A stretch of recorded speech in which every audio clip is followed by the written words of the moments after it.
தீபக் அண்ணாவோட பையன் இந்த வீடியோ பார்த்துட்ருக்கானா, தம்பி ரொம்ப ஹாப்பியாக இருப்பா. அப்பாவுக்கு சூப்பரான ஒரு அப்ரிசியேஷன் விஜய் சேதுபதி சார் கொடுத்துருக்காரு.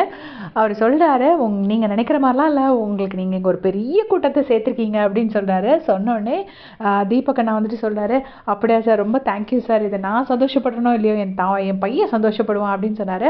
ரொம்ப சூப்பராக இருந்துச்சு அவர் சொன்னதை கேட்கறதுக்கு. அவ்வளோ ஃபீல் குட் மூமெண்ட்.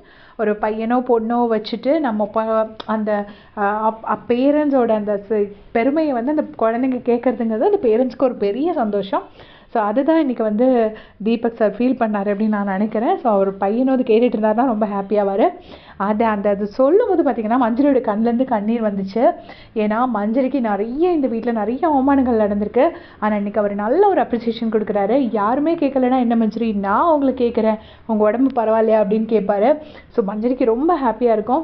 அப்போ வந்து சொல்லுவாங்க, உங்களை யாரும் கேட்கல, நீங்கள் கவலைப்படாதீங்க, இந்த வீட்டுக்கு வந்த புதுசில் உங்களுக்கு எந்த ஒரு இதுவுமே கிடைக்கல, அதையே தாண்டி தைரியமாக வந்துட்டீங்க, ஸ்ட்ராங்கான ஆள் தானே நீங்கள். ஸோ இனிமேலும் இதெல்லாம் என்ன விஷயம், இதெல்லாம் கேட்காததெல்லாம் ஒரு விஷயமா, நீங்கள் கண்டிப்பாக அதையும் தாண்டி வந்துடுவீங்க அப்படின்னு சொல்லிட்டு மஞ்சரியை சொல்கிறாங்க. ஸோ மஞ்சரிக்கு ஒரு much needed appreciation. And also அந்த ராணுவ விஷயத்தில் வந்து மஞ்சரி ஒரு பாயிண்ட் சொல்லியிருப்பாங்க, இப்போ லெகமெண்ட் டேர் ஆனனால நம்புறீங்க, ஆகலைனாலும் வலிச்சிருக்கோம்ல அவனுக்கு அப்படின்னு சொன்னபோது நல்ல பாயிண்ட் தானே மஞ்சரி சொல்லியிருக்காங்க. ஸோ மஞ்சரி சொன்னதுனால இந்த பாயிண்ட்டை நீங்கள் யாரும் அக்செப்ட் பண்ணிக்கலையா அப்படின்னு சொல்லி கேட்டிருப்பாரு. ஸோ அதுவும் மஞ்சரிக்கு ரொம்ப சந்தோஷமாக இருக்கும். எப்படி தீபக் அண்ணாக்கு ஒரு பையன் இருக்கானோ அதே மாதிரி மஞ்சரிக்கும் ஒரு பையன் இருக்கான், குட்டி பையன்.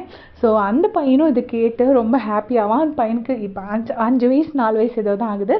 ஸோ அவனுக்கு இதெல்லாம் பார்க்குற அளவுக்கு அவர் விவரம் இருக்காது. இருந்தாலும் அவங்க அம்மா ஹாப்பியாகிறத பார்த்து அந்த பையன் கண்டிப்பாக ஹாப்பியாவான். நான் எப்போவுமே நினச்சிருக்கேன், எல்லாரும் திட்டி அவங்க அம்மா அழும்போது அந்த பையன் மனசு கஷ்டப்படுமே அப்படின்னு. இப்போ இன்றைக்கி அந்த பையன் ரொம்ப ஹாப்பியாக இருப்பான்னு நான் நினைக்கிறேன். தேங்க்ஸ் ஃபார் வாட்சிங்.